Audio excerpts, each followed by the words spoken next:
In 2001, Michael Waltrip finally achieved the dream he had chased for 462 races, winning the Daytona 500. It should have been the happiest moment of his life. Instead, it became the most painful. As celebrations erupted, a devastating truth emerged. Dale Earnhardt never made it home. Waltrip walked away with the trophy, but not the joy. For years, he carried a silence heavier than any defeat. Now, at 61, Michael Waltrip finally admits what that day truly did to him. What happened in the final laps? And why has this confession taken more than 20 years to share? Stay with us, because this win came with a cost no one saw coming. Before 2001, Michael Waltrip was largely overlooked in the NASCAR world. Despite more than 15 years in the Cup Series, he had never won a race, and his career was often defined by near misses and disappointment. With hundreds of starts and no trips to victory lane, doubts followed him everywhere, among fans, sponsors, and even within the sport itself. At a moment when his future seemed uncertain, one person refused to give up on him: Dale Earnhardt. The NASCAR legend offered Waltrip a seat at Dale Earnhardt Incorporated, a move that surprised many. Waltrip's results didn't demand it, but Earnhardt believed in the driver, not the statistics. He once said that Michael only needed the right team and a real opportunity, and he was willing to provide both. For Waltrip, that belief changed everything. Earnhardt became more than an owner.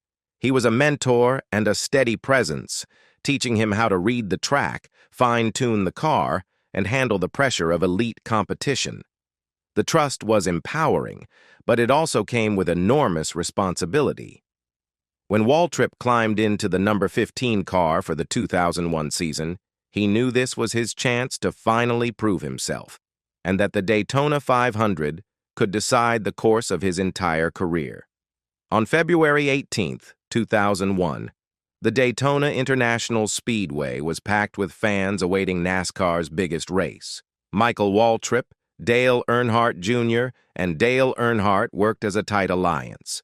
Dale Jr. ran near the front, while Earnhardt, drawing on decades of experience, dropped back to protect his teammates from charging rivals. In the closing laps, Earnhardt played the role of strategist, positioning his car to shield Waltrip and give him a clear path. Waltrip surged ahead, the crowd's roar swelling as he crossed the line to claim the Daytona 500, the first win of his career and the moment he had chased for years. But celebration quickly gave way to dread. Behind the leaders, Earnhardt's number 3 car was forced offline and slammed into the wall. As Waltrip and Dale Jr. slowed on the cool-down lap, an uneasy quiet spread across the track while safety crews rushed in. Waltrip stood in victory lane as a champion for the first time after 462 previous starts without a win. Yet even amid the cheers, a sinking feeling took hold. Earnhardt's car hadn't moved. Waltrip later admitted that when he first heard about the crash, he brushed it off, thinking Earnhardt would be fine. After all, Dale had survived countless wrecks before. The mood in victory lane slowly changed. Smiles faded, conversations dropped to hushed tones, and an uneasy tension settled in. Michael Waltrip, still overwhelmed by the shock of finally winning, sensed something was wrong, but didn't yet understand what. Word began to spread that Dale Earnhardt had been involved in a far more serious crash than first believed, and the silence grew heavier by the minute. Waltrip later described a strange feeling of guilt, as if everyone around him knew the truth before he did. That truth finally arrived after he left victory lane, when a call from the hospital confirmed the unthinkable. Dale Earnhardt had died. Waltrip said he froze, unable to speak or process the news. The man he had always seen as unbreakable was suddenly gone. What should have been the greatest moment of his career instantly lost its meaning. Holding the Daytona 500 trophy, Waltrip couldn't celebrate. The victory had come at the cost of the one person who believed in him when no one else did, and without Dale there to share it, the win felt painfully empty. Guilt and inner struggle. What haunted Michael Waltrip most wasn't only the loss, it was how the final laps unfolded. Dale Earnhardt wasn't racing for his own finish. He was protecting his team, holding off competitors so Waltrip and his son could run first and second. In the final turn, Earnhardt blocked the pack just long enough for Waltrip to take the checkered flag, an act that ended in the crash that took Earnhardt's life. Waltrip later said through tears that Earnhardt didn't have to do it, but that's who he was. A teammate first, always. And with that realization came questions Waltrip couldn't escape. If Dale hadn't made that move, would he still be alive? If Waltrip hadn't been in position to win, would the outcome have changed? The doubts lingered for years. Though no one blamed him, Waltrip blamed himself. He felt as if his victory had taken something he could never return. Facing Earnhardt's family was agonizing, even as they showed him grace. The guilt sank deep, leading to depression, sleepless nights, and recurring dreams of the crash. Moments when triumph and tragedy became inseparable, and the win felt heavier than any loss. Waltrip relives gut-wrenching days after Earnhardt's death. In an early 2025 interview, speaking on the Kevin Harvick Happy Hour, Michael Waltrip opened up about the most gut-wrenching chapter of his life, the days surrounding the 2001 Daytona 500, the race that delivered his first victory and claimed the life of his mentor, Dale Earnhardt. Waltrip recalled that the day began with excitement and confidence. Driving for Dale Earnhardt Incorporated, he finally felt what it was like to be fully supported. "We had a pre-race meeting in Daytona explaining how we were going to win," he said. "And I remember thinking, holy crap, no wonder I haven't done very good so far. I've never had all this before." In the closing laps, Waltrip led the field, followed by Dale Earnhardt Jr., while Earnhardt Sr. ran third, protecting both cars. Waltrip later explained, "Dale Sr. was just trying to hold everybody else off so the three of us could race for the win at the end." That strategy ended in tragedy. On the final lap, Earnhardt Sr. made contact with Sterling Marlin and Ken Schrader and slammed into the outside wall. Waltrip, unaware of how serious it was, celebrated in victory lane. "I had no idea," he admitted. "It was almost an hour before anyone told me what had really happened." When the truth finally reached him, that Earnhardt had died at Halifax Medical Center, the day instantly became, in his words, "the worst day of my life." The NASCAR season moved on to Rockingham the following week, though Waltrip said he wasn't sure it should. "In my mind, there was indecision," he told Harvick. "Do we go race or do we sit it out in honor?" And we decided, correctly, because Dale would have been pissed if we didn't go. Even so, returning to the car was overwhelming. Getting in the race car, that was hard. That was probably the hardest part, Waltrip said. "Racing is supposed to be your escape. You put the helmet on and the problems go away. That weekend, it just didn't work." Though the team had tested well and teammate Steve Park went on to win, Waltrip finished mid-pack and felt emotionally empty. "I couldn't get my energy around this wonderful opportunity," he admitted. "Everything felt different." Looking back, he said that weekend was painful not just for him, but for Dale Jr. as well. Proof that while the sport kept moving, the people inside it were still trying to survive a loss that changed them forever. Michael Waltrip, Dale Earnhardt died trying to win the Daytona 500, not trying to block. What followed was guilt that refused to let go. Waltrip questioned everything: his win, his position on the track, even his own role in the moment. "I was there. I was a part of it," he said later. Was I responsible? The race had been just a quarter-mile away from being remembered as one of the greatest Daytona 500s ever. Instead, it became the darkest, and Waltrip was the winner who had to live with that truth. For years, he couldn't even watch footage of the race. Healing didn't begin until he chose to confront the pain head-on by writing "In the Blink of an Eye." Through that process, he finally rejected a story that had haunted him, that Earnhardt died blocking for his drivers.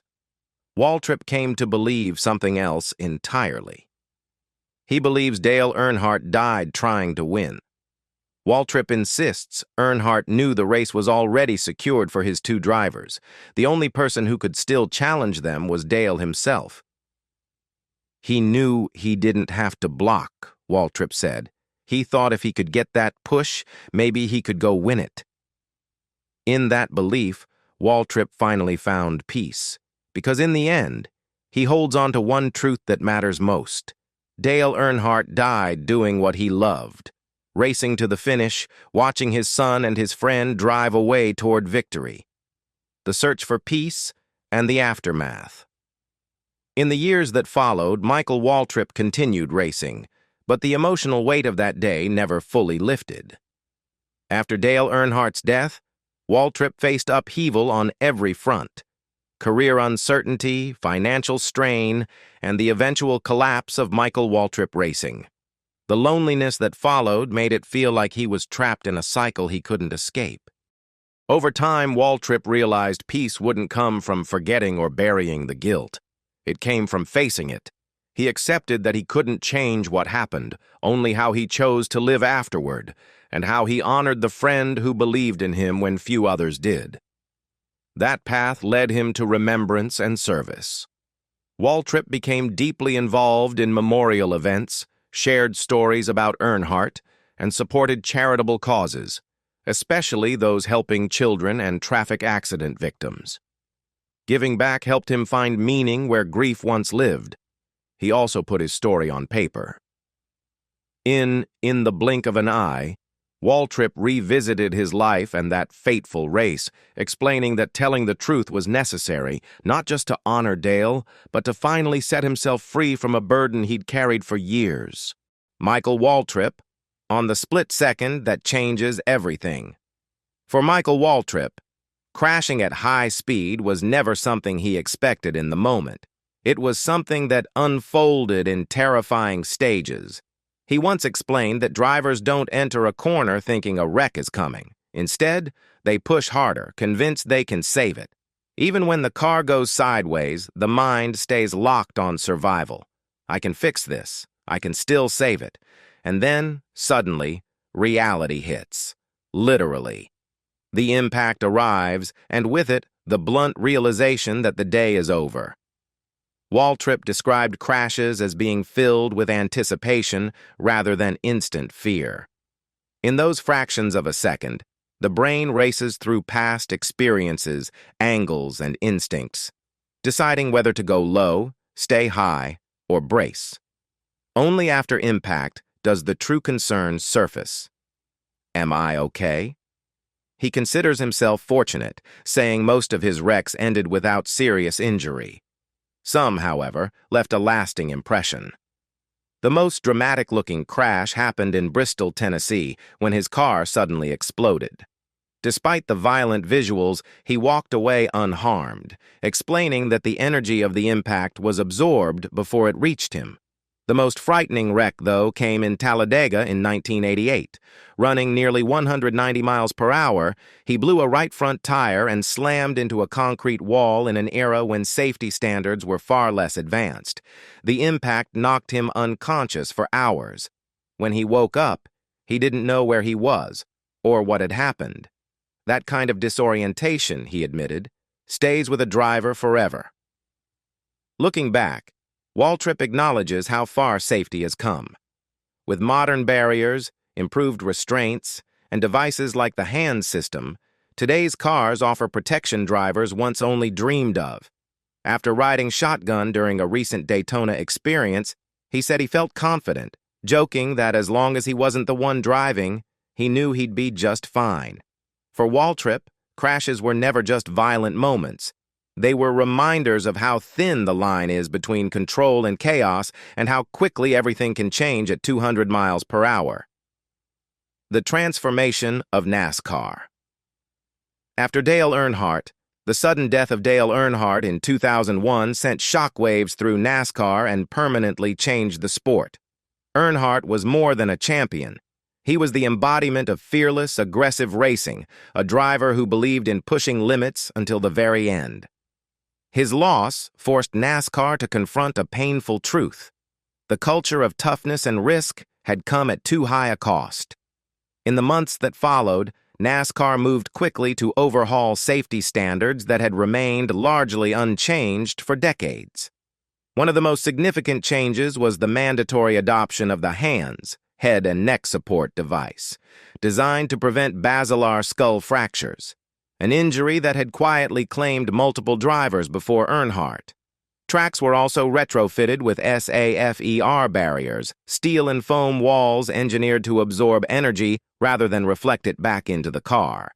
Inside the vehicles, stronger six-point harness systems became standard, dramatically improving driver restraint during violent impacts. These changes saved lives. Crashes that once might have ended careers or lives became survivable. But the transformation went beyond equipment. The mentality of the sport shifted as well. Drivers began to talk more openly about safety, respect, and responsibility, not just to themselves, but to their families and fellow competitors. Michael Waltrip has often reflected on that shift. While competition remains at NASCAR's core, Waltrip has emphasized that the sport learned a hard lesson in unity and care. Winning still matters, but not at the expense of humanity. Friendship, solidarity, and looking out for one another on the track became values spoken aloud rather than quietly assumed. Earnhardt's influence also extended far beyond racing. His family established the Dale Earnhardt Foundation, supporting children, education, and community programs, ensuring that his impact would be felt off the track as strongly as it was on it. For fans, he remains a symbol of strength, grit, and unrelenting determination. Today, every lap turned and every victory celebrated carries a trace of Earnhardt's legacy. His death reshaped NASCAR's future, but his spirit continues to guide it.